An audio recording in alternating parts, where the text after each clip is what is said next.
नमस्कार दोस्तों। तुलसीदास जी ने रामचरितमानस में लिखा है, परहित सरसि धर्म नहीं भाई, पर पीड़ा सम अधमाई। यानी दूसरों की भलाई के समान कोई धर्म नहीं है और दूसरों को दुख पहुंचाने के समान कोई अधर्म नहीं। आज इसी सिद्धांत को लेकर के राहुल गांधी ने हरियाणा में बिगुल बजा दिया। उन्होंने अन्याय के खिलाफ न्याय की लड़ाई की आज हुंकार भरी, तो वह हालत यह थी कि आज जनता इस तरह से इकट्ठी हुई। जहां से निकल रहे थे सड़कों पर यह सैलाब था और वह सैलाब अपने आप में दिख रहा था कि आखिर कौन है हमदर्द। और उस हमदर्द की बात करें तो राहुल गांधी ने एक शब्द कहा कि हरियाणा में दर्द के दशक का अंत करने के लिए कांग्रेस पार्टी पूरी शक्ति के साथ एकजुट है, संगठित है, समर्पित। और राहुल गांधी ने एक बेहतरीन तस्वीर पेश की, जहां एक तरफ कुमारी शैलजा थी और एक तरफ भूपेंद्र सिंह हुड्डा। राहुल गांधी ने दोनों के हाथ लिए और जोड़े और खुद पीछे हो लिए। यानी जब तुम एक हो के हो तब मेरा संरक्षण तुम्हारे साथ है, तुम्हारे पीछे मैं हूं। तो राहुल गांधी ने आज यह संदेश दिया। आज राहुल गांधी ने एक बड़ा संदेश यह दिया कि कैसे हरियाणा में तमाम छोटी छोटी पार्टियां छद्म विपक्ष के रूप में खड़ी है और किस तरीके से वो उस साजिश का हिस्सा है कि कैसे भारतीय जनता पार्टी हरियाणा में सरकार में आ जाए, सत्ता में आ जाए, उसके लिए काम कर रही। उन्होंने नहीं नाम लिया, ना आम आदमी पार्टी का, ना इंडियन नेशनल लोक दल यानी इनेलो का, ना ही जेजेपी का जो जननायक जनता पार्टी कहलाती, और ना ही लिया बहुजन समाज पार्टी का, मायावती का, और ना ही नाम लिया आजाद समाज पार्टी यानी चंद्रशेखर रावण की पार्टी का। राहुल गांधी ने किसी का नाम नहीं, लेकिन राहुल गांधी ने वह हर बात कह दी कि हरियाणा में असल में हो क्या रहा है और हरियाणा ही नहीं देश में क्या हो रहा है। राहुल गांधी ने बताया कि कैसे एक किसान एक दिन में सिर्फ 27 रुपया बड़ी मुश्किल से कमा पाता है और उसके लिए अपना हाड़ मांस सब कुछ वो कर देता है। लेकिन वहीं गौतम अडानी यानी अडानी समूह में गौतम अडानी अकेले 1600 करोड़ रुपया रोजाना कमा लेता है और वो 1600 करोड़ रुपया रोज कमाता है क्योंकि उस पर नरेंद्र मोदी की कृपा होती है। और इसका उदाहरण भी जिस तरीके से सेबी चीफ माधवी बुच अडानी के एजेंट की तरह काम करती हैं, भारत की नियामक संस्था की चीफ बनाई जाती हैं, बगैर कहीं किसी उसके ला के उठा के बैठा दी जाती हैं, और वो यहां पर जिस तरीके का खेल करती हैं उस खेल से अडानी रोज मालामाल हो रहा है। और राहुल गांधी ने वो सारे उदाहरण दिए कि कैसे हुआ। ये एक उदाहरण ये दिखाता हूं कि ये देखिए एक खबर है, बिजनेस स्टैंडर्ड बड़ा अखबार है, बिजनेस की खबरें देता है कि किस तरीके से इन्वायरमेंट क्लियरेंस के मामले में अडानी में छत्तीसगढ़ में कोल प्रोजेक्ट के लिए जो एनजीटी है उसने कहा जिस तरीके से अडानी को दिया गया है वो गुनाह है, लेकिन सरकार उसे वो प्रोजेक्ट देने के लिए हर गलत काम करने को तैयार। उसमें हजारों हजार पेड़ काटे जा रहे हैं, तमाम वह पवित्र पर्वत जिनकी पूजा करते हैं आदिवासी वो काटे जा रहे हैं। आप समझ सकते हैं कि किस तरीके का काम होता है। तो यह भारतीय जनता पार्टी का चेहरा है, चाल है और सब कुछ। इसके बाद आपको बताना चाहूंगा कि किस तरीके से राहुल गांधी ने इस बात को भी बगैर नाम लिए किसी का बता दिया कि कैसे किसानों पर लाठी चलाने का संदेश दिया करते थे। मनोहर लाल खट्टर जब मुख्यमंत्री थे, उनके गृह मंत्री अनिल विज ने किस तरह से किसानों पर गोली चलाने का आदेश दिया था और 65 किसान मरे हैं शंभू बॉर्डर पर। और इसके अलावा इनके तमाम मंत्री जो इनके किसान मोर्चा के राष्ट्रीय अध्यक्ष रहे हैं, वो धनखड़, वह भी यही जो कृषि मंत्री भी था हरियाणा, वह भी उसी तरह की बात करता है। उसी तरीके की इनकी बात करते हैं तमाम और मंत्री, सबके किसी का नाम लिए बगैर उन्होंने सबके इशारे में बता दिया इनके आधा दर्जन मंत्रियों का कि इनका किस तरीके से।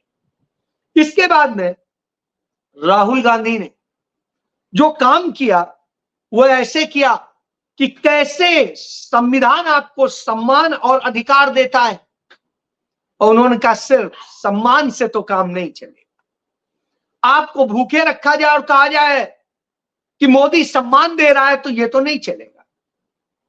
सम्मान के साथ में आपका हक भी मिलना चाहिए, तभी सम्मान की वैल्यू है और तभी उसकी।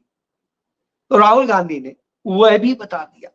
और यह सब बता करके जब राहुल गांधी चल रहे थे तो चंद सैलाब उमड़ रहा, और यह हालत थी कि राहुल गांधी ने जो खोला कि कैसे भारतीय जनता पार्टी के रिमोट कंट्रोल से तमाम ये दल मूव कर रहे हैं सिर्फ कांग्रेस पार्टी के वोट काटने के लिए, तो इसका जमीनी हकीकत हमने जानने की कोशिश की।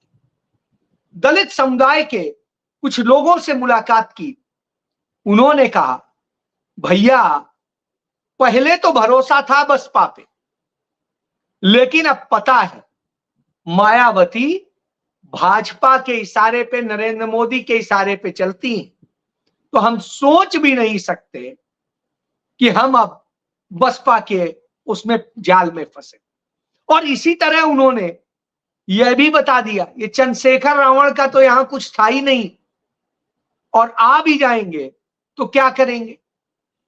असल में ये भी तो वही कर रहे हैं, नहीं तो जिसका अभी अभी सांसद बना है, जिसके पास में कुछ वो नहीं था, वो हेलीकॉप्टर से पूरा हरियाणा नाप रहा है कहां से पैसा आ रहा है। यानी उसको भी पता है अडानी अंबानी कैसे पैसा लगा रहे हैं कि कांग्रेस की सरकार ना आए, मोदी की सरकार आए, और इसलिए इन छद्म दलों को वह दिया जाए। तो राहुल गांधी ने कहा अडानी के अकाउंट में सुनामी की तरह से पैसा आता है और आपके अकाउंट से तूफान की तरह से पैसा उड़ जाता है। तो यानी आप समझ लीजिए कि सुनामी पैसे की वहां आ रही, उनको मिल रहा है, उनके यहां इन हो रहा है, आपके यहां से आउट हो रहा है। तो यह हालत। राहुल गांधी ने वह भी जिक्र किया कि कैसे इस देश के SC ST OBC की यदि आप बात करेंगे, वही तो सफाई करता है, वही तो इस देश को स्वच्छ बनाता है। सीवर और सेप्टिक टैंक की सफाई करने के वक्त 92% जो लोग हैं वो इसी वर्ग से आते हैं। कोई SC होता है, कोई ST होता है, कोई OBC होता है। तो यह आंकड़ा बताता है कि किस तरीके से मजबूरी के हालात में यह लोग जी रहे हैं, जिस जिंदगी को आप जीना नहीं चाहिए। यानी आपको जो नहीं पता वह स्थिति है।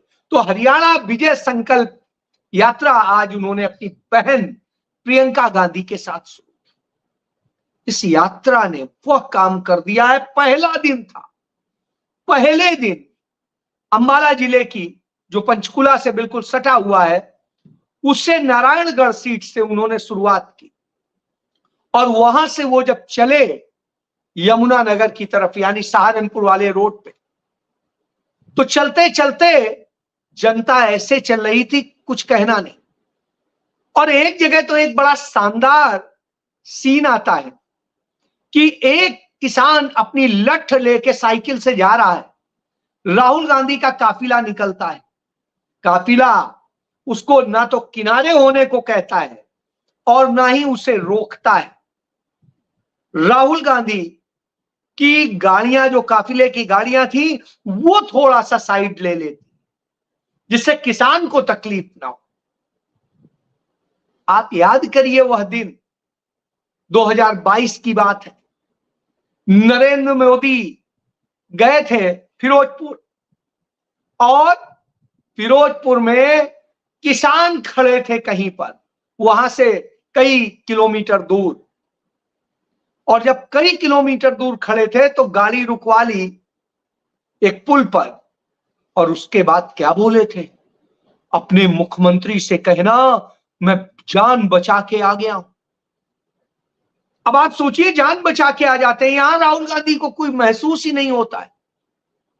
जब राहुल गांधी सड़क पर चल रहे थे, वहीं पर बोल रहे थे, तो लोग उनके ऊपर चढ़े आ रहे, लेकिन राहुल गांधी न डर रहे थे न हिचक रहे थे, और वो कर रहे थे। यही सारी बातें तो हैं जो हरियाणा के लोगों को आज बिल्कुल जोड़ने की बात। और राहुल गांधी ने एक बड़ी बात कह दी कि अब प्रदेश में 36 बिरादरी की सरकार बनेगी, किसी एक की सरकार नहीं होगी कि मोदी की है या खट्टर की है या सैनी की है। कोई डबल इंजन की सरकार नहीं होगी। यह सरकार सबकी होगी, 36 बिरादरी की होगी, और इसमें सबको समान हक मिलेगा, वाजिब हक मिलेगा। तो यह सबसे बड़ी बात है कि यह हिस्सेदारी वाली सरकार बनेगी और न्याय की सरकार बनेगी। इसीलिए आज राहुल गांधी ने तूफान खड़ा कर दिया है पूरे हरियाणा में। तो इससे बात सारी सामने आ जाती है कि क्या हो रहा है। और जैसे 3 दिन राहुल गांधी जब ये करेंगे और उसके बाद में वो जाएंगे 5 तारीख को कोल्हापुर, और वहां पर संविधान सम्मान सम्मेलन को संबोधित करेंगे, और वहां जाकर के आगाज करेंगे उस बात का जो डॉक्टर भीमराव अंबेडकर कहते थे। यही तो राहुल गांधी में और दूसरे में अंतर। लेकिन भारतीय जनता पार्टी क्या करती है, नरेंद्र मोदी क्या करते हैं, अमित शाह क्या करते हैं, जेपी नड्डा क्या करते हैं, और आदित्यनाथ क्या करता है, या असम का मुख्यमंत्री है जो कभी एक जमाने में कांग्रेस में हुआ करता था, वो हेमंत बिस्वा शर्मा, वो क्या करता है, नफरत फैलाते हैं। नफरत कैसे फैलाते हैं सुनिए। हेमंत बिस्वा शर्मा कहता है ये बाबर के लोग, बाबर के औलादे, बाबर के ये।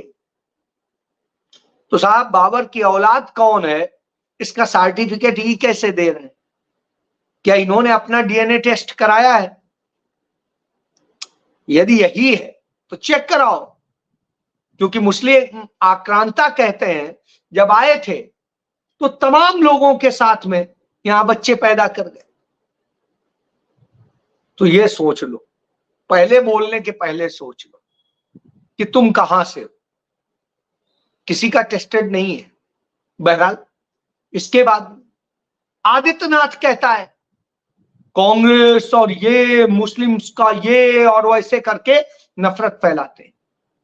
बहरहाल कोई फर्क नहीं पड़ता, यहां जनता जान रही है और वो उसी तरह से ले रही।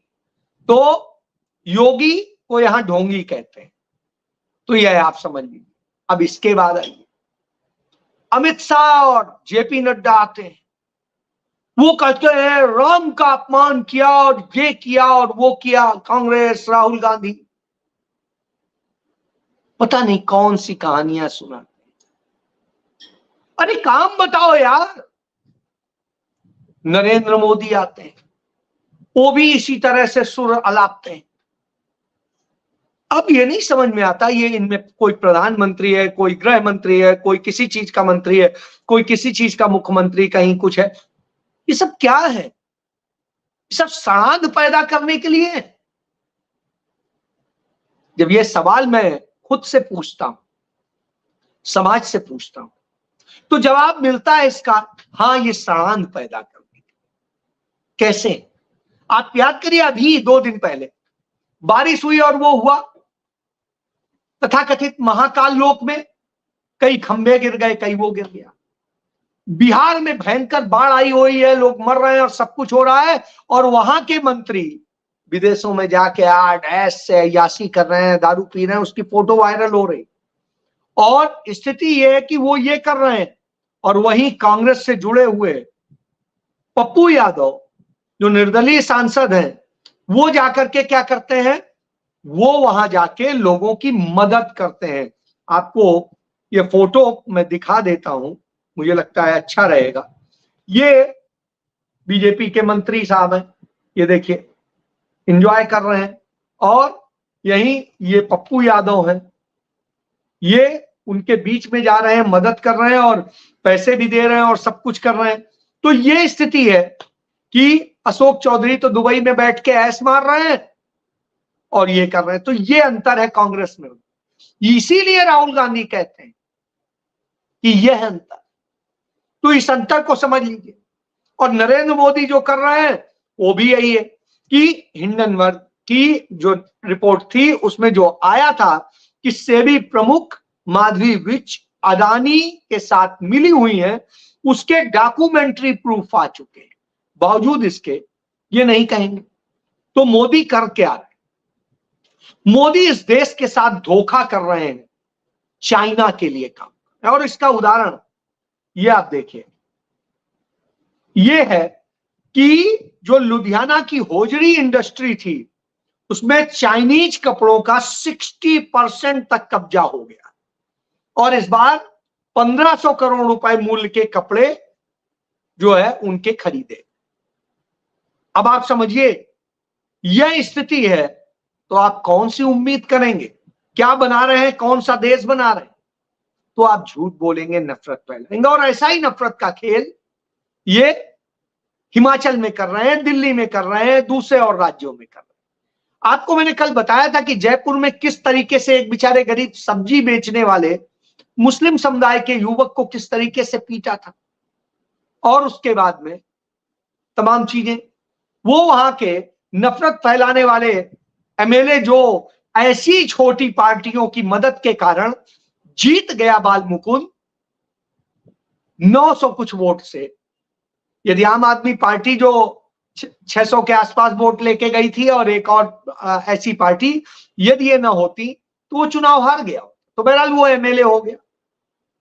तो वो उसके लोग नफरत फैलाने का काम करते हैं, कहीं मीट की दुकानों पे, कहीं कहीं कहीं पे हमला करते हैं, तो वो भी कर रहा था। बहरहाल अब इन्हीं का एक नेता पटपरगंज दिल्ली में जाता है और लोगों को धमकाता है, दुकानदारों को, कि अपने यहां ये नेम प्लेट लगाओ, नहीं लगाई तो ये होगा वो होगा, और सब कुछ है। दिल्ली अपराधों से घिरी हुई है, लेकिन कोई सुनने वाला नहीं, कहने वाला नहीं, और इसके खिलाफ आम आदमी पार्टी भी नहीं बोल रही। फिर तीसरी घटना बताता हूं जो हिमाचल में हुई थी। हिमाचल में एक मुख्यमंत्री है जो वीरभद्र सिंह का बेटा है, दूसरी बीवी का, वो कहता है उसने ऑर्डर जारी किया। बहरहाल राहुल जी के जहन में ये बात पता चली, उन्होंने तुरंत सुक्खू को कहा और सुक्खू ने तुरंत वो आदेश वापस करा दिया और ताकीद करने के लिए कह दिया। हाईकमान ने उसे बुलाया और कस की क्लास लगाई, और स्थिति ये हुई, इतनी क्लास लगाई कि उसकी हालत बिगड़ गई, और कह दिया कि यदि आपको इस पार्टी में रहना है तो आपको उन वैचारिक स्थितियों, विचारधारा के साथ रहना होगा, नहीं तो हम आपका फिर इलाज करेंगे। तो यह आपको दिखाता हूं, यह इस बात का सबूत। तो अब ये बोले खड़गे से मिले विक्रमादित्य, कहा पार्टी के रुख के साथ हैं, और ये क्यों कर रहे थे? क्योंकि असल में ये लोग नफरत वाले लोग, और नफरत वाले लोगों से और क्या उम्मीद करेंगे? तो ये यही कर रहे थे। जब चुनाव का समय आता है तो ये भाजपा के लिए मां बेटे काम करने लगते हैं, ये आप देखिए। तो ऐसी सिरदर्दी बढ़ाने का काम करते हैं, क्योंकि असल में ये, बहरहाल आज की डेट में यदि इनके साथ में कुछ वैसा हुआ, क्योंकि चुने हुए विधायक हैं, तो ऐसी स्थिति में सरकार भी संकट में आएगी और जो कुछ बचाया जा रहा है वो नहीं बचाया जा सके। तो अब भारतीय जनता पार्टी पहले एक मस्जिद पे बवाल कराती है शिमला में, फिर दूसरा मंडी की मस्जिद में बवाल कराती है और अब कुल्लू में वही बवाल करा रही।